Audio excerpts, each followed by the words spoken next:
My name is Beatrice Chapel from Porter's Mountain, Westmoreland. I live in at that house before. And ducks eat it down.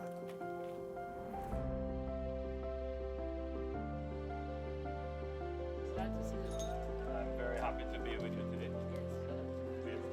The new social housing program has been providing houses for vulnerable populations, including many senior and elderly persons like Mrs. Appleby here, who has gotten a new social house here, which would have moved her from this house, which is about to collapse, into this new house. 1 million. Welcome to my new home.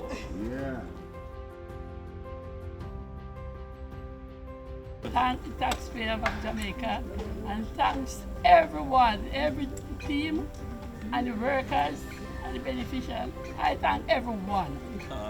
Give everyone thanks.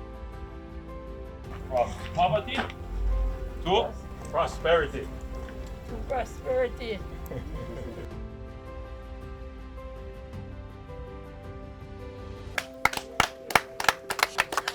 Yes, Mr. Praveen, take it now. Blessings, blessings.